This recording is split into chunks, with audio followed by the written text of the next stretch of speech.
Well, I must start by congratulating you on the wonderful performance you have given in Kaala Paani. Yes. And a very different character for you as well, right? For sure. So tell me, what struck to you about this role, this series? To be a part of this scenario was in itself very exciting for me. And when I read about my role in the script and so many things that I had to learn to prep for the role, I was like, first of all, I was like, how will I do it? There was no like roadmap for me. Right. So that in itself was like, acha, theek hai. Maybe this is gonna make me uncomfortable somewhere to prep for it. So that I want to be uncomfortable as an actor, and to prepare myself for that, I felt let's jump into it. So now when you see the whole preparation on screen, I think you must be feeling validated for all the hard work that you've put in, right? For sure, because I've never prepped this much for a character before. This is my third project, and I've never gotten an opportunity to prep for a role. So I do not know prep hota kya hai initially. How do you translate the prep into your Execution scenes? Yeah. And but in this there was a direct relation. My character Jyotsna is suffering from PTSD. She's had some past traumas, and which we were gonna show in the series. And I was like, there's so much to do. There is a backstory already for the character, and this is gonna make me. I mean, I'm a very sensitive person, so to bring out that sensitivity for a character was very heartwarming for me, and it had a cathartic feeling. By the end of it, I had that. In fact, for your preparation, you also met a couple of medical experts who have been dealing into this. Yes. What was that experience like? What insights did they offer? So, when I was prepping for it, I was watching a lot of YouTube videos where people were actually having panic attacks and people sharing their experiences, Googling about it, and generally, researching about it. But then I was like, maybe I should meet, someone who, understand what actually happens inside a mind, and I was like, okay, generally you talk to your friends, everyone feels that anxiety, people share it also, but what happens inside the human mind is something only an expert can tell you. Right. And that is the reason why I met an expert. He was a trauma expert, and I told him the script, the traumas of my character, and then he laid it out for me कि शायद ये ऐसा सोच रही होगी. How can somebody be triggered by seeing something? It felt very alien to me initially. कि कोई चीज़ देख के कोई trigger कैसे हो सकता है? How can they start, panicking about it? But it happens to people. And he told me in very simple language that, first of all, you have to be sensitive enough to realize that it happens in the real world. And to some degree, all of us feel that, but to show it on screen required that information to be in my mind. So I think that was greatly helpful for me. I believed in what she was feeling. It was not just कि हाँ character में लिखा है. I believed in it because I researched a lot about that. Now when you say this, I mean, this little insight tells us how much effort goes behind the work, to make it look effortless. But, getting into the character is one thing. What about coming out from it? Like, at any point of time, this emotions were like very overwhelming for you, or you end up taking it back home or on set. What was that like? I don't think I took it back home, but the experience of being so vulnerable on screen in front of the camera made me feel like this is the reason why I became an actor. I see the smile on your face. Yeah, that vulnerability, usually in the real world, you cannot show that. Absolutely. You have to have a guard on. Everyone has to have. And that's the way we survive in the world. But on screen, when you're given these characters, you have to be absolutely vulnerable. When I was shooting, there were like 100 people around me and I have to cry. It's not like I'm crying in a room. There's just one camera and I have to cry. I was crying like openly in a chaotic situation. So that I knew that I can't do in real life. I like how you're looking at the bright side of this whole experience. So what if I had to cry in front of 100 people? I don't get to do this every day. So what? I like this attitude. Yeah. Let's talk about this wonderful cast. I mean, you don't get to meet such stellar actors on set every day. How was it like working with Ashutosh sir, Mona ma'am? What were they like? So I did not have any scenes with them. But whenever I've met them, they have such rich experiences. They've been working in the industry for so long. and they've seen the industry changing, they've evolved themselves with that. So just to look at them and being so clear about what they want, they have that approach that they're clear about what they want, and it's so amazing to see them. And even I asked Ashutosh sir that, sir, how do you think so clearly?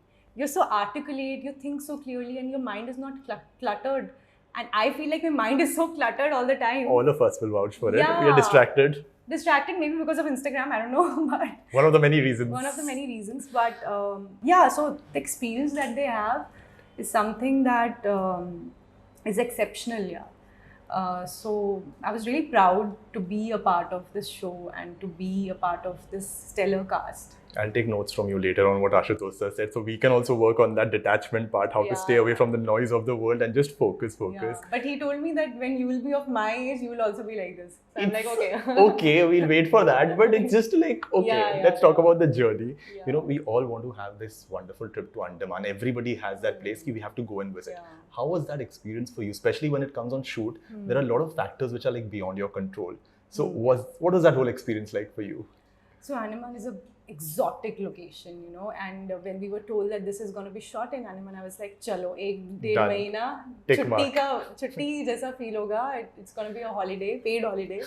So I was very excited for that, but there's a lot of difference when you go with a state of mind to holiday and when you go there to shoot for work. So it was that, and on top of that, the climatic conditions were very severe over there. It was very hot.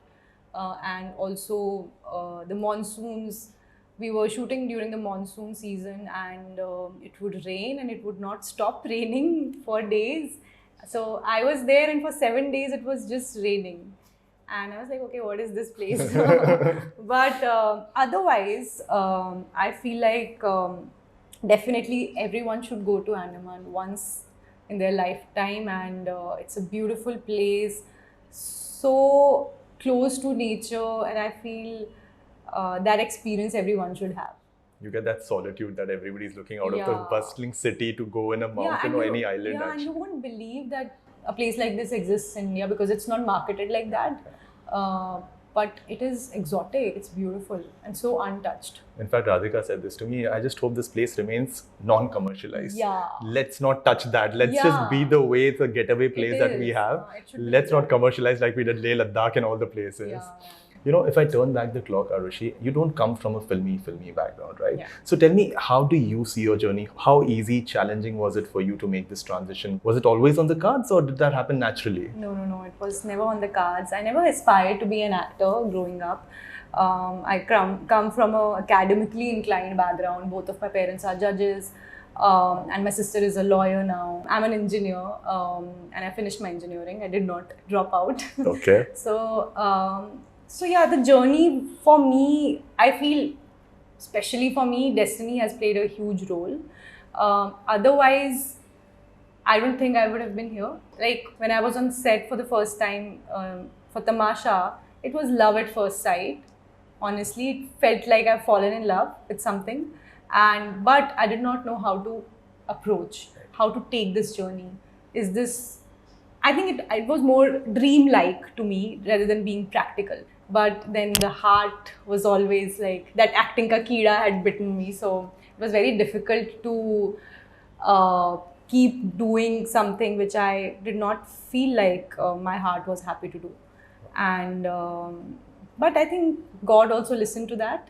I think my intentions were always like, I want to be in a place, I want to do some work or be in a profession where I actually love what I'm doing.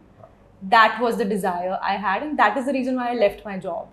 I did not know whether I will be an actor after that or not, because like I said, it seemed impractical to me that it would happen to me. It would not.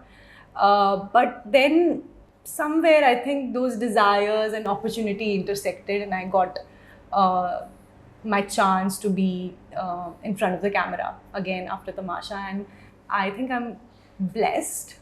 But the journey has not been like a straight path. Right. It has had ups and downs, and I'm sure it's going to be like that. But I always remind myself that the love for acting should never die. Right. And that is what keeps me going. And if I look at your journey objectively, I think in a very short span of time, you've worked with some really prominent filmmakers and actors. The way I see it, it's a great sign. How can we not talk about Imtiaz sir? Since you mentioned about Tamasha, you've worked with him. What makes him a master of his own craft? I think, he's a wonderful human being, first of all. He understands emotions, he understands humans. He's sensitive towards what other people are thinking, behaving, and that I think is very important in our business. Although we all, should have thick skin, but ultimately the heart should be beating inside you, and I think he has that. And when it comes to his work, he's exceptional. The way his brain works, the way he conceptualizes stories, and the way he shoots them, the way he talks to his actors, it's magical. It never feels like you're working. It feels like you're doing something which is making you happy. That's it. It doesn't matter what scene is going on, what you're doing. And I think it's his energy that makes an impact on the actors that he works with. I think we get that glimpse in the work that he does. Yeah. Every film that he has done has been like not just another film. It stays with us, like Tamasha, Yes. Jab We Met. And Yes. of course, I remember when I saw one of your videos with Karthik also. That was very cute when you were like shooting for the film. I want to talk to you about him as well. How was he on set? What was the experience working with him? It was a wonderful experience, yaar. Love Aajkal was my first film, and I was so unaware of the shooting process and how it's going to be. He made me very comfortable, first of all, and he doesn't have that filmy attitude, honestly. He's a very Chill. normal, chill kind of guy, and you can talk to him about anything. He's also eager to talk. He's not like, okay, I'm just going to work and then go back, because obviously at his, where he is right now, he is busy with work all the time, but he wants to talk to you. He will talk to everyone, and that really, makes you feel comfortable.